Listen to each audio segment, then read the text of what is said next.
الحمدللہ رب العالمین والصلاة والسلام علی اشرف الانبیاء والمرسلین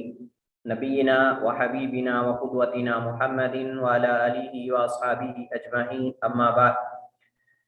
آن لائن تجارت کے حوالے سے ہم نے کافی سارے مسائل جو ہیں وہ پڑھے ہیں۔ آن لائن تجارت کی تعریف، اس کی اقسام، اور اسی طرح اس کے طریقے، اور اسی طرح اس کے حوالے سے کچھ ہم نے اصول اور قواعد پڑھے، اور بے کے باطل ہونے کی جو اثرات ہیں اور کن چیزوں سے بے باطل ہو جاتی ہے۔ یہ ساری چیزیں عمومی قواعد اور اصول ہیں جو ہم نے پڑھ لیے ہیں، اور زیادہ اہم چیزیں یہی ہیں اس موضوع میں جو ہم نے پڑھی ہے۔ اس کے علاوہ کچھ مسائل ہیں جن کا تعلق قیمت کی ادائیگی سے ہے، جیسا کہ مختلف قسم کے جو کارڈز ہیں جن کے ذریعے قیمت ادا کی جاتی ہے، اور ان کارڈز کی حیثیت اور حقیقت ہم پڑھ چکے ہیں۔ دور حاضر کے مالی معاملات کتاب کے اندر سے ہم نے کچھ مسائل پڑھے تھے، ڈیبٹ کارڈ، کریڈٹ وغیرہ اور اس طرح کے دیگر جو کارڈز ہیں ان کی ہم نے اقسام اور ان میں سے ہر ایک کا حکم ہم نے پڑھ لیا ہے۔ مزید میرے خیال میں اس موضوع میں پڑھنے کی ضرورت اور حاجت نہیں ہے۔ اگر مزید کوئی تشنگی ہے یا کوئی اس میں ضرورت ہے تو آپ انشاءاللہ وہ کتاب جو آپ کو بتائی گئی ہے اور اس پہ LMS پہ وہ موجود بھی ہے، آپ اس کا مطالعہ کر سکتے ہیں، بذات خود اس کا مطالعہ کریں۔ آج ہمارے پاس ایک نیا مسئلہ ہے، اور وہ مسئلہ ہے زمین کی ادائیگی کا۔ قطعات جو ہوتے ہیں، بادشاہ یا حاکم وقت اگر کسی کو زمین کوئی ادا کر دیتا ہے تو کیا یہ جائز ہے، درست ہے؟ اور اسی طرح شراکت کے کچھ احکام اور مسائل ہیں جن کو ہم کتاب فقہ الحدیث سے پڑھیں گے، زمین کو آباد کرنا، اور اسی طرح اقطاع یعنی عنایات وغیرہ جو عطا ہوتی ہے، بادشاہ حاکم وقت کسی کو دیتا ہے، زمین الاٹ کرنا جس کو ہمارے ہاں بولتے ہیں، فلاں نے فلاں کو زمینیں الاٹ کی۔ بھٹو دور کے اندر بھی ایسا ہوا تھا، پاکستان کے اندر بھی کافی لوگوں کو زمینیں دی گئی تھیں، اور مختلف ممالک کے اندر ایسا ہوتا ہے کہ جو غیر آباد زمینیں ہوتی ہیں وہ حاکم وقت جو ہے وہ اپنے عوام کو عطیہ کرتا ہے اور ان کو عنایت کرتا ہے۔ اس کے کچھ احکام اور مسائل ہیں، انشاءاللہ یہ پڑھیں گے، اور شراکت کے احکام اور مسائل ہیں، لوگ کن چیزوں میں شریک ہیں اور اس کے احکام اور مسائل، انشاءاللہ یہ آج ہمارے دو موضوع ہیں۔ سب سے پہلے ہمارے پاس جو موضوع ہے یہ باب الاحیاء والاقطاع، زمین کی آباد کاری اور عنایات کا بیان۔ اس کی تعریف کریں گے ہر ایک کی، پھر اس کے احکام کی طرف جائیں گے۔ سب سے پہلے امام شوکانی رحمہ اللہ تعالیٰ کی جو عبارت ہے درر البہیہ سے، اس میں وہ کہتے ہیں من سبق الى احیاء ارض لم يسبق الیہا غیرہ فہو حق بہا وتکون ملکا لہ، کہ جس نے ایسی زمین کو آباد کیا، لم یسبق الیہا نہیں سبقت لے گیا کوئی دوسرا اس زمین کو آباد کرنے میں، یعنی اس سے پہلے کسی نے اس کو آباد نہ کیا ہو، بنجر زمین ہے، ویران زمین ہے، اس کو کسی دوسرے نے آ کر جو ہے وہ بنایا، برابر کیا، اس کے اندر جو پہاڑیاں وغیرہ تھی اس کو ختم کیا، درخت تھے، جھاڑیاں تھیں، یا اور کوئی چیزیں ہوتی ہیں ان کو ختم کیا، شور والی زمین ہوتی ہے شور کو ختم کیا، وغیرہ وغیرہ مختلف طریقوں سے آباد کیا، فہو حق بہا تو اس کا زیادہ حقدار ہے، وتکون ملکا لہ تو یہ اس کی ملکیت میں ہوگی، یہ اس کی ملکیت میں ہوگی جس نے غیر آباد زمین کو آباد کیا۔ اب ہر ایک کی وضاحت کریں گے۔ لغوی وضاحت کہتے ہیں احیاء، یہ باب احیا یحیی باب فعال سے ہے، جیسے اکرم یکرم اکرام ہوتا ہے، اسی سے یہ احیا یحیی احیاء سے مصدر ہے جس کا معنی ہے زمین کو آباد کرنا۔ ویسے احیاء کا معنی زندہ کرنا ہوتا ہے، آپ جانتے ہیں یحیی و یمیت کے الفاظ اللہ تعالیٰ کی ذات کے لیے بولے جاتے ہیں، لیکن یہاں مراد احیاء سے زمین کو زندہ کرنا ہے، زمین کو آباد کرنا ہے۔ اصطلاح میں احیاء سے کیا مراد ہے؟ کسی ایسی زمین کو پانی لگانے کے ذریعے، زراعت کاشتکاری کے ذریعے یا عمارت تعمیر کرنے کے ذریعے آباد کرنا جو پہلے کسی کی ملکیت میں نہ ہو، یعنی غیر آباد زمین کو آباد کرنا، یہ خلاصہ ہے۔ غیر آباد زمین کو آباد کرنا یہ احیاء ارض ہے، زمین کو زندہ کرنا یعنی اس کو آباد کرنا۔ وہ اب یا تو اس کو پانی لگا کر آباد کیا جائے، یا اس کو کاشتکاری کر کے، یا اس کو جو ہے وہ اس کے اندر سے اس کو برابر کر کے پہاڑیاں وغیرہ ڈلوانے وغیرہ ختم کر کے، یا پھر اس پر کوئی آبادی وغیرہ یعنی کوئی بلڈنگ یا عمارت وغیرہ تعمیر کر کے، مختلف اس کی صورتیں ہیں۔ دوسرا تھا اقطاع۔ اقطاع کسے کہتے ہیں؟ یہ بھی باب افعال سے ہے، جیسے احیا یحیی احیا ہے، اسی طرح اقطع یقطع اقطاع، اقطع یقطع اقطاعا باب افعال سے مصدر ہے، جس سے مراد زمین کا ٹکڑا کسی کو عنایت کرنا، زمین کا ٹکڑا کسی کو عنایت کرنا۔ اقطع معنی ہوتا ہے کاٹنا، تو چونکہ وہ زمین کا کچھ حصہ اس میں سے کاٹ کر ایک کو دیا جاتا ہے، کچھ حصہ دوسرے کو، یعنی اس کو تقسیم کیا جاتا ہے لوگوں کے درمیان، تو اس وجہ سے اسے اقطاع کہتے ہیں۔ اور اقطاعات کا مطلب جو سرکاری اقطاعات ہوتی ہیں، جس کو ہمارے ہاں الاٹ بولتے ہیں، زمینیں الاٹ کرنا کسی کو، لوگوں کو جو غیر آباد ہے۔ اصطلاحی تعریف بنجر اراضی سے یعنی بنجر زمینوں سے کچھ حصہ بعض حاجت مند افراد کو عطا کرنا، خواہ زمین ہو یا معدنیات ہو، کوئی بھی چیز ہو سکتی ہے، اس پہ زمین بھی ہو سکتی ہے، اور معدنیات کے اندر نمک کی کان ہے، کوئلہ کی کان ہے، سونا ہے، چاندی ہے، لوہا ہے،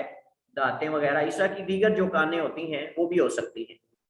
یہ اقطاع کہلاتا ہے، لیکن اس میں یہ شرط ہے کہ بنجر اراضی پہلے کسی کی ملکیت میں نہ ہو، یعنی یہ زمینیں جو الاٹ کی جا رہی ہیں لوگوں کو، یہ کسی کی ملکیت میں نہیں ہونی چاہیے۔ اب یہ نہیں ہے کہ لوگوں کی جو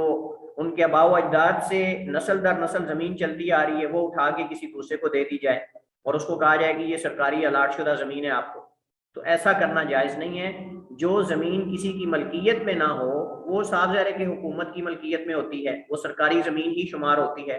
تو ایسی زمین جو ہے وہ حاکم وقت یا بادشاہ جو ہے وہ کسی کو بھی کسی خاص مسلک کے پیش نظر جو وہ دیکھے مناسب وہ دے سکتا ہے۔ حضرت جابر رضی اللہ تعالی عنہ سے روایت ہے کہ رسول اللہ صلی اللہ علیہ وسلم نے فرمایا، یعنی جو بنجر زمین کو زندہ کرے گا وہ زیادہ حقدار ہے اس کا۔ اس حوالے سے حدیث ذکر کر رہے ہیں حضرت جابر بن عبداللہ رضی اللہ عنہما کی حدیث کہ رسول اللہ صلی اللہ علیہ وسلم نے فرمایا، من احیا ارضا میتتا فہی لہ، جس نے کوئی بنجر زمین کو آباد کیا، فہی لہ تو اس کے لیے، یعنی وہ اس کا مالک ہے، وہ زیادہ حقدار ہے اس کا۔ دوسری حدیث حضرت عائشہ ام المومنین رضی اللہ تعالی عنہا سے ہے، جس میں رسول اللہ صلی اللہ علیہ وسلم نے فرمایا، من امر ارضا لیست لاحد فهو حق بها، جس نے کسی زمین کو آباد کیا، لیست لاحد جو کسی کی ملکیت میں نہ ہو، فهو حق بها تو اس کا زیادہ حق رکھتا ہے، یعنی اس کا زیادہ حقدار ہے۔ تو بنجر زمین کی آباد کاری کے وقت حاکم وقت سے اجازت لینے میں اختلاف ہے کہ کیا حاکم وقت سے اجازت لی جائے گی یا بغیر اجازت کے ہی بنجر زمین کو آباد کر کے اس پہ قبضہ کر کے انسان بیٹھ جائے۔ جیسے ہمارے پاکستان کے اندر آپ لوگ جانتے ہیں کہ بہت سارے علاقوں میں یہ جو پیر حضرات ہوتے ہیں، اپنے آپ کو پیر اور سید کہنے والے، انہوں نے بڑی بڑی زمینوں پہ قبضہ کیا ہے، انہوں نے بڑی بڑی زمینوں پہ قبضہ کیا ہے، کئی مربع زمین۔ آپ دیکھیں ساتھ والے جو لوگ ہیں قرب و جوار والے بیچارے، ان کے پاس کسی کے پاس 1 ایکڑ ہے، کسی کے پاس 2 ایکڑ ہے، کسی کے پاس 3 ایکڑ ہے، کسی کے پاس 4 ہیں، حد میرے خیال میں بڑے بڑے خاندان ان کے پاس زیادہ سے زیادہ 1 مربع ہو سکتا ہے۔ لیکن یہ جو پیر حضرات ہیں، یہ جو سید حضرات ہیں، جو بنے ہوئے سید، ان لوگوں نے کئی مربع زمین پہ قبضہ کیا ہے، اور آج بھی ان کے پاس وہ زمینیں موجود۔ ہوا یہ تھا کہ ان لوگوں نے اصل میں صاف ظاہر ہے کہ تعلق تھے ان کے انگریز کے ساتھ بھی، اور دیگر جو علاقے کے لوگ ہوتے ہیں بڑے، ان کے ساتھ ان کے تعلقات ہوتے ہیں، عموماً آج بھی یہی حال ہے۔ تو یہ ان سے تعلق کی بنیاد پہ جو ہے وہ زمینوں پہ جا کے قبضہ کر لیتے تھے،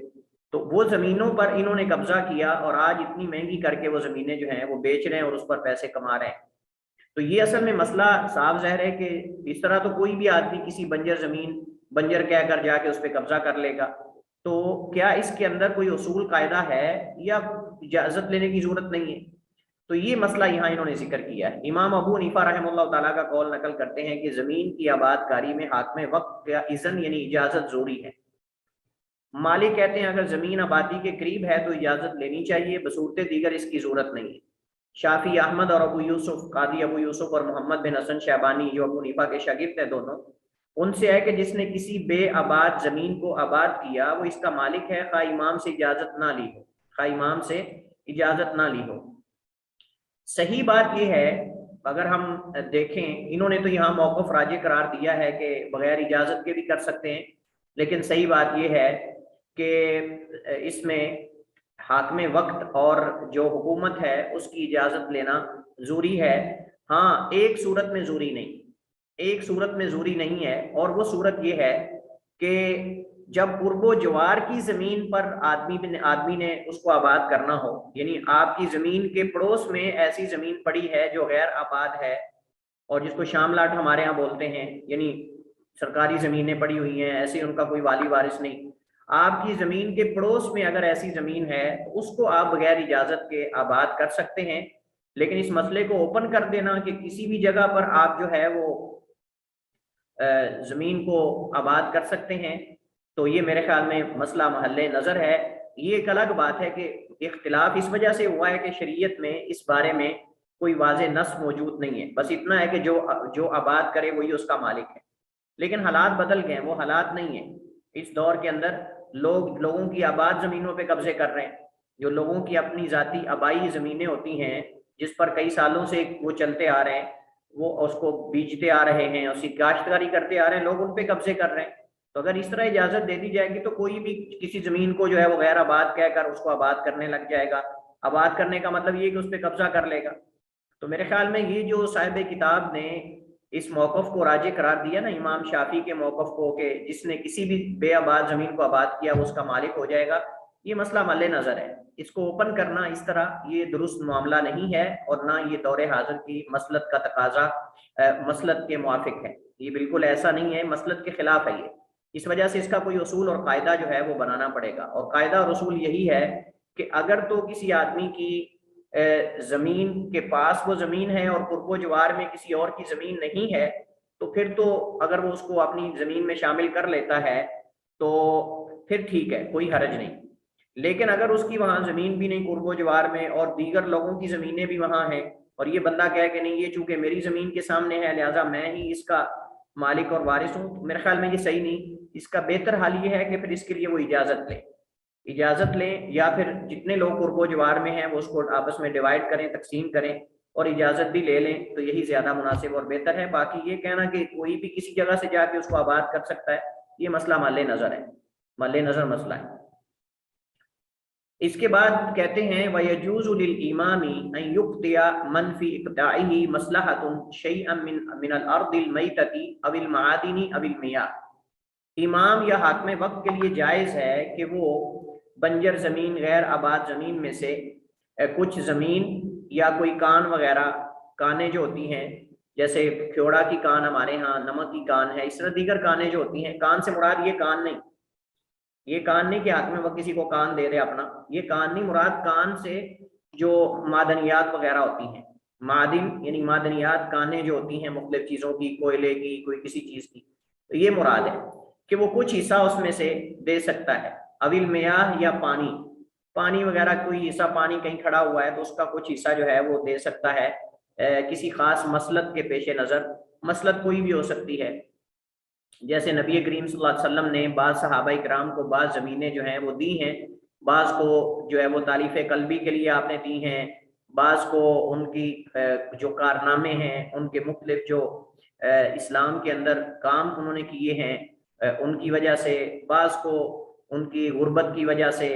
مختلف اللہ کے نبی علیہ السلام نے مسلطوں کو مد نظر رکھتے ہوئے، مصالح کو، فوائد کو مد نظر رکھتے ہوئے، مقاصد کو، اللہ کے نبی علیہ السلام نے کئی صحابہ کرام کو جو ہے زمینیں وہ الاٹ کی ہیں اور دی ہیں، جیسا کہ حضرت اسماء بنت ابی بکر رضی اللہ تعالی عنہا، جو کہ حضرت زبیر بن عوام کی زوجہ ہیں، حضرت عبداللہ بن زبیر کی والدہ ہیں، اور حضرت عائشہ کی بہن ہیں۔ حضرت اسماء بنت ابی بکر کی حدیث ہے کہ وہ حضرت زبیر رضی اللہ تعالی عنہ عشرہ مبشرہ میں سے ہیں، ان کی اس زمین سے اللہ کی اقطع رسول اللہ، جو اللہ کے رسول نے انہیں عنایت فرمائی تھی، وہاں سے گٹھلیاں لایا کرتی تھی، وہاں سے گٹھلیاں وغیرہ جو ہیں وہ اٹھا کے لایا کرتی تھیں۔ اسی طرح حضرت انس بن مالک رضی اللہ تعالیٰ عنہ فرماتے ہیں کہ اراد النبی صلی اللہ علیہ وسلم ان یقطع من البحرین، اللہ کے نبی علیہ السلام نے بحرین میں سے کچھ حصہ قطاعت اراضی کے طور پر جاگیر انصار کو دینے کا ارادہ کیا۔ اللہ کے نبی نے انصار کو بحرین کے علاقے سے کچھ زمین دینے کا ارادہ کیا، تو انصار نے کہا اللہ کے رسول ہم نہیں لیں گے جب تک آپ ہمارے بھائی مہاجرین کو بھی نہ دیں۔ انہوں نے سوچا کہ شاید مہاجرین کے دل کے اندر کوئی اس حوالے سے کوئی مطلب کہ کوئی کسی قسم کے تصورات نہ آئیں، برے خیالات نہ آئیں، یا وہ برا نہ محسوس کر جائیں جو مہاجرین ہیں۔ تو اس وجہ سے انہوں نے کہا کہ آپ ہمارے بھائی جو مہاجرین ہیں ان کو بھی کچھ حصہ وہاں سے عنایت کریں۔ انصار نے کہا ہم تب تک نہیں لیں گے جب تک آپ ہمارے مہاجر بھائیوں کو بھی اس طرح کی قطاعات یعنی زمینیں الاٹ نہیں کریں گے۔ اس پر اللہ کے نبی علیہ السلام نے فرمایا کہ میرے بعد دوسرے لوگوں کو تم پر ترجیح دی جایا کرے گی، تو اس وقت تم صبر کرنا، یعنی ایک زمانہ آئے گا کہ لوگ اپنوں کو زمینیں الاٹ کریں گے اور جو حقدار ہیں ان کو چھوڑ دیں گے۔ یہ اصل مقصد تھا اللہ کے نبی علیہ السلام کے بیان کرنے کا کہ یہ تمہارا بڑا احسار ہے، تمہاری بڑی قربانی ہے کہ تم یہ کہہ رہے ہو کہ ہمیں دینے سے پہلے مہاجرین کو دو، لیکن ان قریب آئے گا وقت کہ حقداروں کو چھوڑ کر غیر حقداروں کو زمینیں الاٹ کی جائیں گی اور ان کو زمین جو ہے وہ دی جائے گی۔ تو اگر تمہارے اوپر ایسا زمانہ آ جائے، ایسا وقت آ جائے تو تم صبر کرنا، تو تم صبر کرنا۔ بعض بنو امیہ کے خلفاء نے ایسا کیا، بعض بنو امیہ کے خلفاء نے ایسا کیا کہ انہوں نے اپنے جو قرب و جوار کے لوگ تھے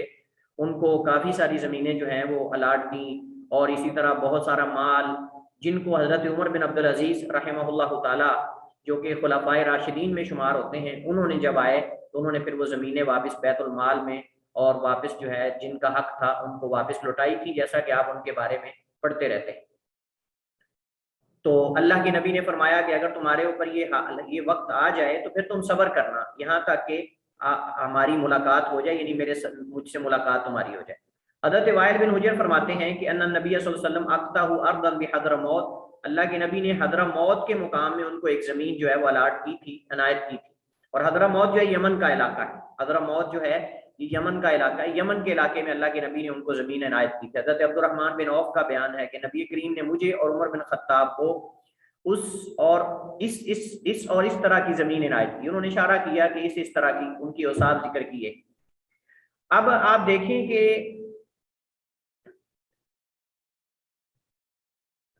یہاں جو معادن ہیں، معادن کے بارے میں دو طرح کی روایات ہیں۔ ایک روایت میں آتا ہے کہ اللہ کے نبی نے ایک صحابی کو، ایک آدمی کو جو ہے وہ معدنیات میں سے ایک معدن دی، نمک کی کان، تو اس سے واپس لے لی۔ صحابہ نے کہا کہ یہ تو کان، اس سے عام تمام مسلمانوں کو فائدہ اٹھانا چاہیے، اور ایک جگہ کہ آپ نے بعض کو دی ہے، تو اس میں تعارض ہے، یعنی ایک روایت میں کہ آپ نے واپس لے لی اور بعض صحابہ کو آپ نے دے کر واپس نہیں لی، تو اس میں تعارض ہے بظاہر۔ تو اس کا حل کیا ہے یہ یہاں ذکر کرنا چاہ رہے ہیں۔ حضرت ابیس بن حمال سے روایت ہے کہ رسول اللہ صلی اللہ علیہ وسلم نے انہیں نمک کی کان عنایت فرما دی۔ دیکھ کر اہل مجلس سے ایک آدمی نے آپ صلی اللہ علیہ وسلم سے عرض کیا کہ آپ نے تو اسے دائمی منفعت عطا کر دی، ایسی منفعت کے جو ہمیشہ کے لیے، اور یہ تو ملک کی جو معیشت ہوتی ہے اس کو مضبوط کرنے کے لیے ہوتی ہیں۔ تو آپ صلی اللہ علیہ وسلم نے اس سے وہ کان واپس لے لی، وہ نمک کی کان تھی، اور آپ جانتے ہیں کہ جو کانیں ہوتی ہیں یہ بہت زیادہ ملک کی معیشت کو مضبوط کرتی ہیں، اور یہ سلسلہ ہمیشہ کے لیے چلتا رہتا ہے، کئی سالوں تک بلکہ کئی صدیوں تک چلتا رہتا ہے۔ ہمارے پاس پاکستان کے اندر نمک کی کان آپ دیکھ لیں کھوڑا میں کب سے چلتی آ رہی ہے، اس کے علاوہ کئی اور کانیں ہیں۔ تو اس صحابی سے آپ نے واپس لے لی، جبکہ حضرت بلال بن حارث المزنی رضی اللہ تعالیٰ عنہ کو ساحل سمندر کے نشیب و فراز والی جگہ پر کانیں اللہ کے نبی نے عنایت کی تھی۔ ان کو کچھ کانیں اللہ کے نبی نے دی تھی، کوئلے وغیرہ کی یا کسی اور چیز کی ہو سکتی ہیں۔ اور یہ حدیث جو ہے حسن درجے کی سنن ابی داؤد وغیرہ میں، موطا امام مالک وغیرہ میں موجود ہے۔ تو اب پہلی حدیث میں اللہ کے نبی نے واپس لے لی کان، اور حضرت بلال کو اللہ کے نبی نے کچھ کانیں دی ہیں۔ دونوں میں جمع کی صورت کیا ہے؟ تو دونوں میں جمع کی صورت یہ ہے کہ معادن دو طرح کی ہوتی ہیں، ایک معادن باطنہ اور ایک معادن ظاہرہ۔ معادن باطنہ سے مراد یہ کہ جن کے حصول میں محنت اور مشقت درکار ہو، مثلا سونا، چاندی، لوہا، تانبا وغیرہ جو قیمتی دھاتیں ہوتی ہیں، ایک یہ معدن ہوتی ہے۔ ایک معدن ظاہرہ ہوتی ہیں جن میں مشقت نہ ہو، مثلا نمک، تیل اور سرما وغیرہ، اس طرح کی چیزیں جن میں زیادہ صفائی کرنے کی ضرورت نہیں ہوتی، زیادہ مشقت کی ضرورت نہیں ہوتی۔ تو دونوں میں تطبیق اس طرح ہوگی کہ حکمران معدن باطنہ تو عنایت کر سکتا ہے جیسا کہ حضرت بلال رضی اللہ تعالی عنہ کو، جبکہ معدن ظاہرہ عنایت نہیں کر سکتا جیسا کہ حضرت ابیس سے واپس لے۔ معدن اور رکاز میں یہ فرق ہے کہ معدن زمین کا ایک جز ہوتی ہے، اور جبکہ رکاز جو ہے جز نہیں ہوتا بلکہ عارضی دفینہ ہوتا ہے۔ رکاز کا مسئلہ جو ہے وہ یہ ہے کہ زمین کے اندر کوئی دفینے وغیرہ جو لوگ اپنے خزانے دفن کر دیتے تھے، بعد میں اس کو جو ہے وہ نکال لیتے تھے، اگر وہ کسی کو مل جائے تو اس کا حکم الگ ہے، اس کا حکم یہ نہیں ہے جو معدنیات کا ہے۔ تو یہ مسئلہ معدنیات کے حوالے سے ہے اور زمینوں کے حوالے سے ہے۔ اس کے بعد ہمارے پاس جو مسئلہ ہے وہ شراکت کا ہے، شراکت کے مسائل۔ کہتے ہیں کہ الناس شرکاء فی الماء والنار والکلأ، تمام لوگ پانی، آگ اور گھاس میں شریک ہیں اور برابر کے شریک ہیں۔ اور شراکت کی تعریف کریں گے، کہتے ہیں شریکہ جو ہے یہ باب شریکہ یشرکو سمیع یسمع سے مصدر ہے، جس کا معنی ہوتا ہے شریک ہونا، اور کسی کو شریک کرنا ہو تو پھر بولتے ہیں اشرک یشرک اشراک، اس نے فلاں کو شریک کیا۔ اور اسی سے اللہ کے ساتھ شرک کرنے کو بھی کہتے ہیں اشرک فلان، فلاں نے اللہ کے ساتھ شریک ٹھہرایا یعنی شرک کیا۔ تو یہ باب افعال سے آتا ہے کسی دوسرے کو شریک کرنا، اور شریک ہونا اس کا معنی ہوتا ہے، یہ باب سمیع یسمع سے شریکہ یشرک سے آتا ہے۔ باب شارکہ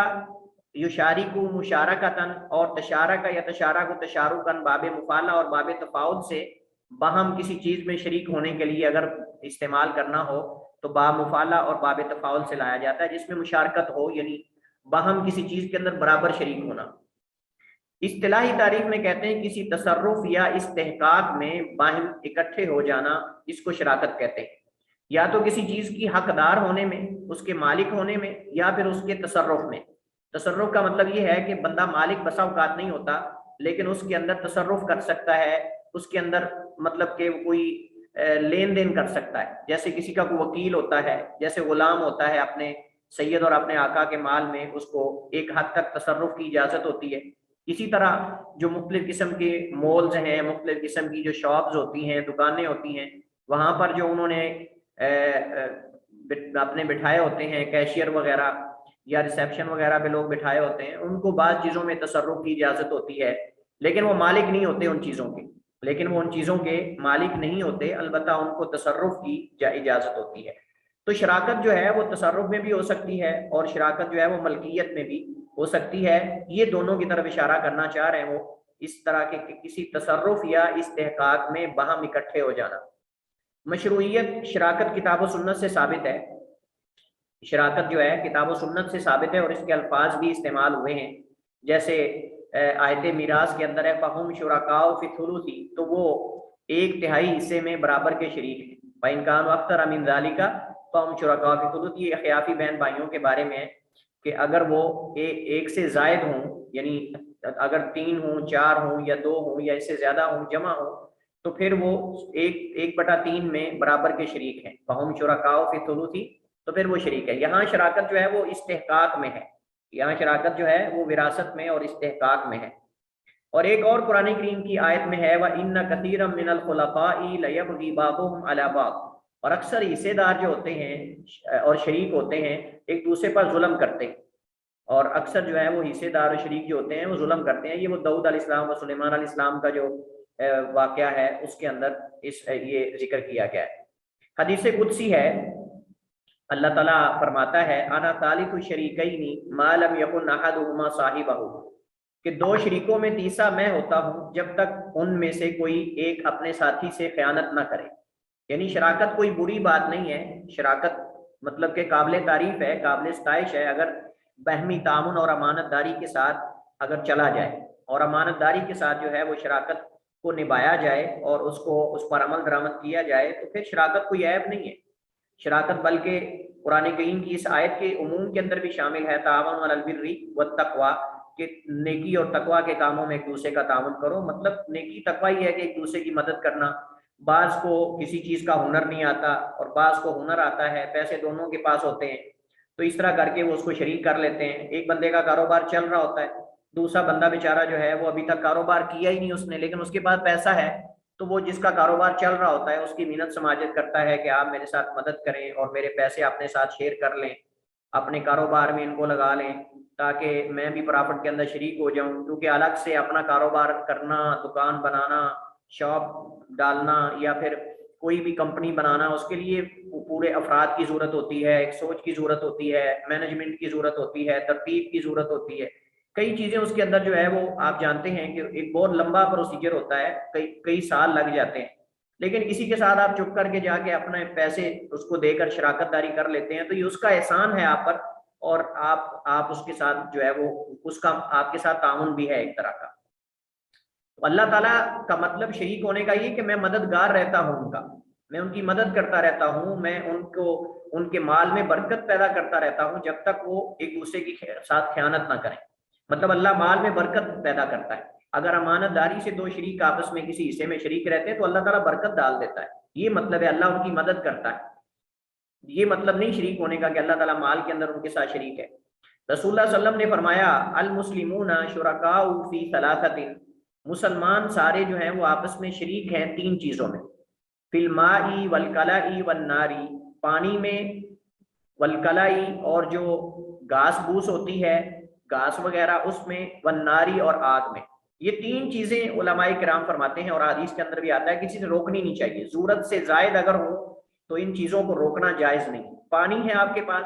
ضرورت سے زائد آپ کے پاس پانی ہے، اگر کوئی آپ سے پانی طلب کرتا ہے تو اس سے پانی روکنا یہ جائز نہیں ہے، بلکہ نبی کریم صلی اللہ علیہ وسلم نے فرمایا، مصنف آگے شاید حدیث یہ ذکر کریں گے، اللہ کے نبی علیہ السلام نے فرمایا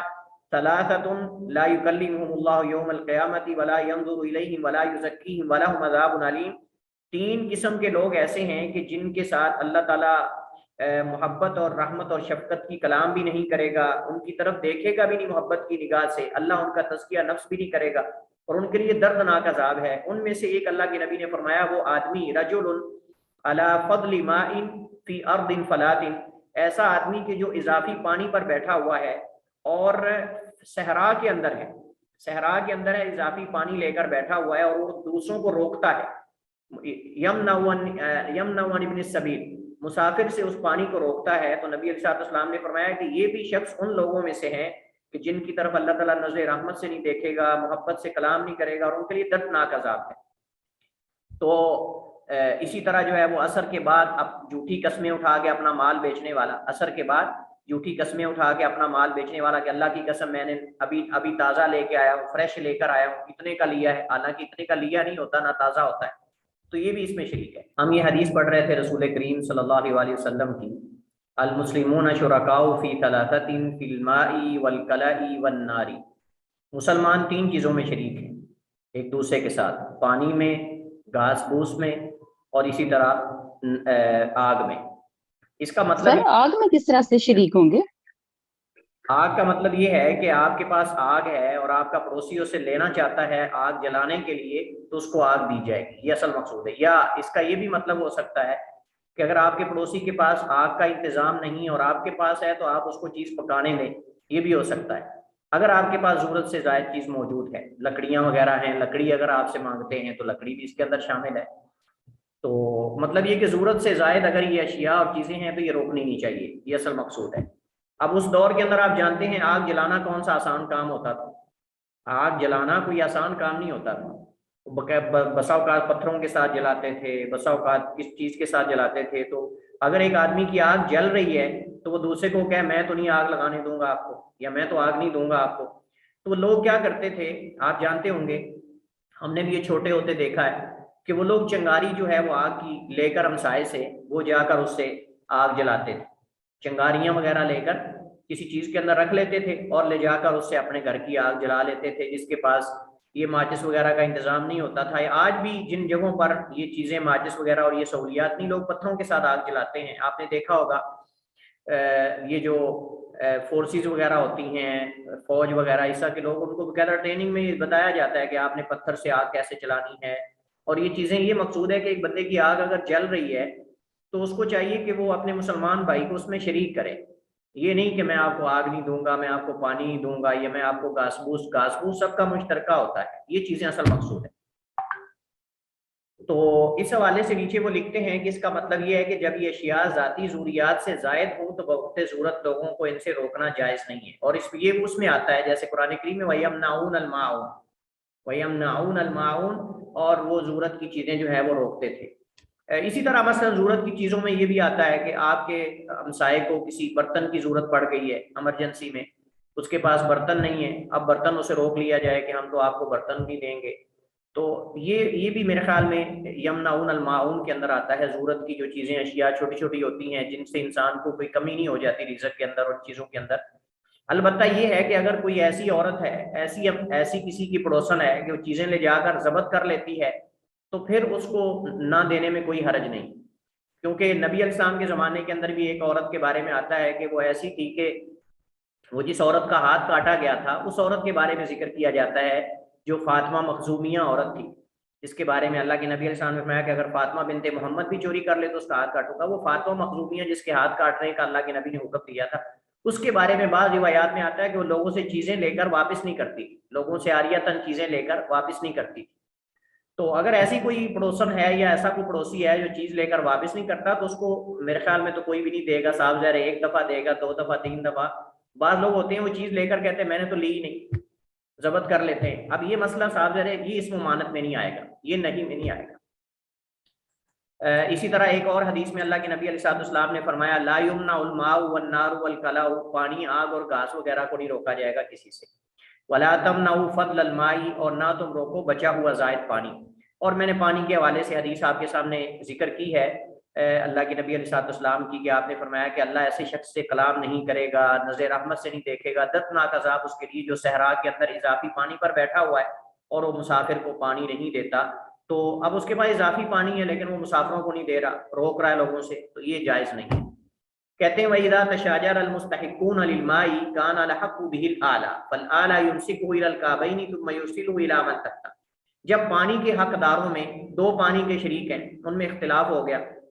تو اس کا زیادہ حقدار وہ جو اوپر والا ہے، اس کا زیادہ حقدار وہ جو اوپر والا ہے پہلے اپنی زمین کو سیراب کرے گا، پھر نیچے والے کی طرف بھیجے گا۔ لیکن اس کا ایک اصول ہے کہ وہ ٹخنوں تک پانی کو روکے گا، اس کے بعد جو زائد پانی ہے وہ آگے بھیجے گا اگر اختلاف ہو جائے تو۔ اختلاف کے وقت ہے، وگرنہ اگر اتفاق سے چل رہے ہیں تو شریک ہیں اس کے اندر سارے، لیکن اگر اختلاف ہو جاتا ہے تو اس کے بارے میں حضرت زبیر کی حدیث معروف ہے جو آگے آ رہی ہے۔ تو یہ مسئلہ یہاں انہوں نے ذکر کیا۔ حضرت عبادہ بن صامت رضی اللہ تعالیٰ عنہ بیان کرتے ہیں کہ رسول کریم علیہ السلام نے سیلابی پانی کھجور کے درختوں کو لگانے کے متعلق اس طرح فیصلہ کیا کہ اوپر والا پہلے ٹخنوں تک فصل میں پانی بھرے، پھر نیچے والے کے لیے چھوڑے۔ پہلے اوپر والا اپنی فصل کو پانی لگائے ٹخنوں تک۔ اب یہ اس کا مطلب یہ ہرگز نہیں ہے کہ وہ تاکہ نیچے والے کو پانی نہ چلا جائے وہ جو کنارے ہوتے ہیں سائڈوں پہ بنیاں جو ہوتی ہیں ان کو بھی فل کر دے، تو ایسا نہیں ہے، بلکہ ٹخنوں تک کم از کم پانی ڈالے اور اس کے بعد پانی اپنے ساتھ والے جو نیچے والا ہے اس کو دے دے۔ حضرت عبداللہ بن زبیر رضی اللہ تعالیٰ عنہما بیان کرتے ہیں کہ جب حضرت زبیر بن عوام یعنی ان کے والد ایک انصاری کے ساتھ کھجور کے درختوں کو پانی پلانے پہ جھگڑا ہوا، تو اصل میں اس میں حضرت زبیر رضی اللہ تعالیٰ عنہ نے اس کو پانی دیا تھا۔ اللہ کے نبی نے، چونکہ حضرت زبیر پانی کی طرف والے سائڈ پہ رہتے تھے، یعنی ان کی زمین جو ہے وہ پانی جہاں سے آتا تھا اس طرف تھی، تو حضرت زبیر کو اللہ کے نبی نے فرمایا کہ زبیر پہلے اپنی زمین کو سیراب کرو پھر نیچے جانے دو۔ تو اس آدمی کی زبان سے یہ نکل گیا کہ یہ چونکہ آپ کے پھوپھی زاد ہیں اس وجہ سے آپ یہ کہہ رہے ہیں۔ تو اللہ کے نبی نے فرمایا اچھا ٹھیک ہے زبیر، پھر اپنی زمین کو پہلے اچھی طرح بھرو، پھر آگے والے کو، پھر اس کو پانی جانے دینا، جب آپ کی ضرورت سے زائد ہو جائے پھر اس کو دینا۔ حالانکہ اللہ کے نبی صاحب نے یہ فرمایا کہ پہلے زبیر تم اپنی زمین کو سیراب کر لو پھر پانی آگے جانے دو۔ اس نے کہا تمہارا یہ پھوپھی زاد ہے اس وجہ سے آپ یہ کہہ رہے ہو۔ تو اللہ کے نبی نے فرمایا ٹھیک ہے زبیر، پھر اپنی زمین کو اچھی طرح سیراب کرو اوپر تک، پھر آگے اس کو جانے دو۔ تو یہ واقعہ ذکر کر رہے ہیں۔ تو رسول اللہ صلی اللہ علیہ وسلم نے فرمایا اس کی یا زبیر تم ارسل الماء الی جاری کا، پہلے اپنی زمین کو سیراب کرو پھر اس کے پاس جانے دو۔ اس سلسلے میں یہ آیت نازل ہوئی فلا وربک لا یؤمنون حتی یحکموک فیما شجر بینہم، کہ تیرے رب کی قسم اس وقت تک یہ کامل ایمان والے نہیں ہو سکتے یہاں تک کہ آپ کو اپنا فیصل اور ثالثی تسلیم کر لیں فیما اس چیز میں شجر بینہم جن میں اختلافات۔ تو چونکہ اس آدمی نے جو ہے حضرت زبیر کے مد مقابل جو انصاری کہا جاتا ہے لیکن وہ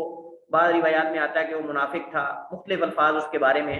اس نے کہا تھا یہ آپ کا پھوپھی کا بیٹا اس وجہ سے آپ یہ کہہ رہے ہیں، اور میں کہ زبیر پھر اپنی زمین کو خوب سیراب کرو پھر اس کو پانی بعد میں جانے۔ اس وقت کی آیت نازل ہوئی فلا وربک لا یؤمنون حتی یحکموک فیما شجر بینہم، کہ اس وقت تک یہ کامل ایمان والے نہیں ہو سکتے جب تک کہ آپ کو اپنے اختلافات میں ثالثی اور فیصل تسلیم نہ کر لیں۔ یاد رہے کہ یہ فرمان نبوی نالوں، چشموں، سیلابوں، نہروں اور بارشوں کے پانی کے متعلق ہے۔ اگر کسی نے ذاتی جمع خرچ سے ٹیوب وغیرہ یا موٹریں وغیرہ لگوائی ہیں تو وہ اس میں شامل نہیں ہے، وہ اپنا کرایہ لے گا یا اپنا بجلی کا بل وغیرہ جو آتا ہے یا جو بھی ہے وہ اس کے گھنٹوں کے حساب سے بعض لوگ لیتے ہیں، ہر ایک کا اپنا ایک عرف ہے، عرف کے مطابق اس پہ عمل ہوگا۔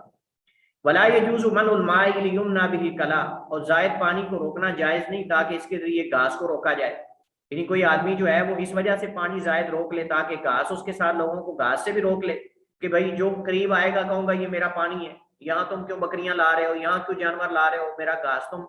ان کو چرا رہے ہو. تو یہ جائز نہیں صاحب ظاہر ہے، جہاں گھاس ہوگا لوگ تو گھاس چرنے کے لیے اپنی بکریاں لے کے آئیں گے چروانے کے لیے. تو اس وجہ سے جو ہے وہ پانی کو نہ روکے تاکہ اس کے دائیں بائیں والا جو گھاس پھوس وغیرہ ہے اس کو بھی روکنا چاہے، یہ جائز نہیں ہے. ہاں ویسے پانی روکنا چاہتا ہے تو کوئی حرج نہیں، لیکن صرف گھاس روکنے کے لیے یہ پانی روک لے تاکہ لوگ قرب و جوار میں لوگ آ کر بکریاں نہ چرائیں، تو یہ صحیح نہیں ہے. حضرت ابو ہریرہ رضی اللہ تعالیٰ عنہ سے روایت ہے کہ رسول اللہ صلی اللہ علیہ وسلم نے فرمایا لا تمنعوا فضل الماء لتمنعوا به الكلى، زائد پانی کو اس لیے نہ روکو کہ اس کے ذریعے تم گھاس کو بھی روک لو. اس کی صورت یہ ہے کہ کسی شخص کے پانی کے قریب گھاس اگائی ہو، لوگوں کے مویشی وہاں پانی پینے آئیں تو گھاس بھی چرنے لگ جائیں، یہ بات مالک کو ناگوار گزرے اور وہ گھاس بچانے کے لیے پانی روک دے کہ کوئی پانی یہاں سے آ کر استعمال نہ کرے، کوئی پانی یہاں سے آ کر استعمال نہ کرے تاکہ اس کے ذریعے وہ گھاس کو روکنا چاہے، تو یہ صحیح نہیں ہے. وللامام ان يحمي بعض المواضع لرعی دواب المسلمین فی وقت الحاجہ، حکمران کو حق ہے کہ وہ وقت ضرورت بعض جگہ مسلمانوں کے جانور جو بیت المال کے مویشی ہوتے ہیں ان کے چرانے کے لیے خاص کر دے. یعنی چراگاہیں بادشاہوں کی خاص ہوتی ہیں. اللہ کے نبی علیہ السلام نے صدقے کے اونٹوں کے لیے باہر چراگاہیں خاص کی ہوئی تھیں. حضرت عمر بن خطاب کے زمانے کے اندر بھی، خلفائے راشدین کے زمانے کے اندر چراگاہیں خاص ہوتی تھیں جہاں بیت المال کے اونٹ وغیرہ چرتے تھے. تو اس کے جو معاملات اور حقوق ہیں وہ عام دیگر جو گھاس وغیرہ ہے اس سے مختلف ہیں. وہ حدیث آپ نے سن رکھی ہوگی، اللہ کے نبی نے فرمایا اتقوا الشبہات، شبے والی چیزوں سے بچ جاؤ، کیونکہ شبے والی چیزوں کے قریب پھٹکنا یا جانا بالکل ایسے ہے جیسے بادشاہ کی چراگاہ ہو اور اس نے روک دیا ہو کہ یہاں کوئی دوسرا اپنا جانور لے کر نہ آئے. اگر کوئی اس کے قریب جانور لے کے جائے گا تو قریب ہے کہ کوئی اس کے اندر گھس جائے اور پھر اس کی گردن تن سے جدا کر دی جائے. تو اس وجہ سے وہ جائے نہ بکریاں قریب لے کے جانور تاکہ وہ اس چراگاہ کے اندر نہ جائے قریب اور نہ اس کے اندر گھسیں. یہی متشابہات ہیں جو شبے والی چیزیں ہیں، ان سے اسی طرح بچنے کی تلقین کی گئی. اللہ کے نبی علیہ الصلوۃ والسلام نے جو ہے وہ نقی نامی جگہ، حضرت عمر نے کئی جگہیں جو ہے وہ صرف نامی اور ربدہ نامی جگہ جو ہے وہ چراگاہ کے لیے خاص کی تھی، جیسا کہ حدیث ذکر کی گئی ہے. اسی طرح حضرت نبی عبداللہ بن عمر سے روایت ہے نبی صلی اللہ علیہ وسلم نقی لخیر المسلمین، اللہ کے نبی نے نقی نامی جگہ جو ہے مسلمانوں کے گھوڑوں کے لیے چراگاہ بنائی تھی. ان حدیث کا مطلب یہ کہ جنگل وغیرہ کی چراگاہ یا گھاس روک لینے کا حق صرف اللہ اور اس کے رسول کو ہے. خلیفۃ المسلمین یا حاکم وقت بھی رسول کا قائم مقام ہی ہوتا ہے، اس کے سوا دوسرے لوگوں کو یہ حق نہیں ہے کہ وہ ایسی چراگاہیں جو کسی کی ملکیت نہ ہوں اپنے لیے روک لیں یا خاص کر لیں. کوئی بھی چرا سکتا ہے وہاں جا کر، سب مسلمان اس سے فائدہ اٹھا سکتے ہیں، الا کہ حاکم وقت نے اس کو خاص کیا. وَيَجُوزُ الاشتراك في النقود والتجارات وَيُقْسِمُ الرِّبْحُ عَلَى مَا تَرَاضَيَ عَلَيْهِ، نقدی اور تجارتی اموال میں شراکت جائز ہے اور نفع اس پر تقسیم کیا جائے گا جس پر دونوں فریق رضامند ہوں. نفع پرافٹ پر جس پر وہ اتفاق کر لیتے ہیں، کسی کاروبار میں کسی تجارت میں شریک ہو کے جو حصہ طے ہے، حصہ چوتھا یا آدھا، اس کے مطابق وہ تقسیم کریں گے. حضرت صاحب بن ابی صاحب قبل از بعثت رسول کریم کے شریک تھے. فتح مکہ کے دن جب تشریف لائے تو آپ صلی اللہ علیہ وسلم سے کہا کہ جاہلیت میں آپ میرے بہترین شریک تھے، نہ مجھے فریب دیتے تھے نہ مجھ سے جھگڑا کرتے تھے، بلکہ انہوں نے کہا تھا کہ میں نے کئی لوگوں سے کاروبار کیا، سب سے بہترین اگر میرا کوئی تجارت کا شریک ہے تو اللہ کے نبی علیہ الصلوۃ والسلام ہے. آپ جو ہے وہ بسا اوقات اپنا حق بھی چھوڑ دیتے تھے. اللہ کے نبی علیہ الصلوۃ والسلام جو ہے کبھی مکر و فریب نہیں کیا، دھوکہ نہیں کیا، جھگڑا نہیں کیا. حضرت زید بن ارقم اور حضرت برا بن عازب بھی چاندی خریدنے میں ایک دوسرے کے شریک بنے تھے. حدیث قدسی ہے انا ثالث شریکین، جو ابھی ہم نے حدیث پڑھی ہے کہ میں دو شریکوں کا تیسرا ہوتا ہوں جب تک وہ آپس میں خیانت نہ کریں ایک دوسرے. وَيَجُوزُ الْمُضَارَبَةُ مَا لَمْ تَسْتَعْمِلْ عَلَى مَا يَحِلُّ، اور مضاربت بے مضاربت جو ہے وہ جائز ہے جب تک ناجائز امور پر مشتمل نہ ہو. یہ باب ضارب یضارب مضاربۃ سے ہے، باب مفالہ سے، اسے متقارضہ بھی کہتے ہیں، اور اس حوالے سے ہم دور حاضر کے مالی معاملات کے اندر پڑھ چکے ہیں کہ بے مضاربت اور مشارکت کیا ہوتا ہے، اس کی شروط کیا ہوتی ہیں. ہم نے کہا تھا کہ اس کے اندر ایک طرف سے مال ہوتا ہے، ایک طرف سے جو ہے وہ ہنر ہوتا ہے، یا دونوں طرف سے بھی مال ہو سکتا ہے، اور طے شدہ پرافٹ پر وہ اتفاق کر لیتے ہیں اور اس پر جو ہے وہ جتنا پرافٹ ہوتا ہے پھر وہ جو صاحب مال ہوتا ہے، جو مال کا مالک ہوتا ہے، اس کو دیا جاتا ہے، اور جو کام کر رہا ہوتا ہے بطور وکیل کے یا بطور عامل کے، ہم نے اس کے نام بھی پڑھے تھے، اس کو وکیل بھی کہتے ہیں، اس کو عامل بھی کہتے ہیں، اس کو مضارب بھی کہتے ہیں، مختلف اس کے نام ہیں، تو اس میں وہ برابر کے جو ہے وہ حصے کے اندر جو حصہ طے ہے اس کے مطابق شریک ہوتے ہیں۔ اس حوالے سے انہوں نے یہاں روایات اور احادیث ذکر کی ہیں، لیکن اس کو دوبارہ ہمیں دہرانے کی ضرورت نہیں، کیونکہ یہ مسئلہ ہم پڑھ چکے ہیں۔ اسی طرح جب راستے میں جو ہے وہ اختلاف ہو جائے کہ راستہ کتنا چھوڑنا چاہیے، تو اس میں 7 ہاتھ جو ہے وہ راستہ چھوڑا جائے گا، اور کوئی بھی پڑوسی اپنے پڑوسی کو اپنی دیوار پر شتیر رکھنے سے نہ روکے۔ اللہ کے نبی کی حدیث ہے کہ جب کوئی پڑوسی جو ہے وہ دیوار پہ شتیر رکھنا چاہتا ہے یا کوکیل لگانا چاہتا ہے تو اس کو نہیں روکنا چاہیے۔ حضرت ابو ہریرہ رضی اللہ تعالیٰ عنہ جب حدیث بیان کی تو فرماتے ہیں کہ اگر تم یہ نہیں مانو گے تو میں تمہارے کندھوں کے درمیان میں کیل کو گاڑ دوں گا، یعنی اگر تم اس حدیث کو ماننے سے انکار کرو گے تو میں تمہیں یہ منواؤں گا۔ حدیث اللہ کے نبی کی ہے کہ کوئی پڑوسی اپنے پڑوسی کو دیوار پہ کیل لگانے سے یا شتیر رکھنے سے منع نہ کرے، یہ حدیث ہے، اور یہ حق ہے پڑوسی کا پڑوسی پر۔ لیکن یہ ہے کہ اگر دیوار مشترک ہو تو پھر تو اس کو کسی صورت میں بھی منع نہیں کرنا چاہیے۔ لیکن اگر دیواریں الگ الگ اپنی اپنی نیوٹرل ہیں،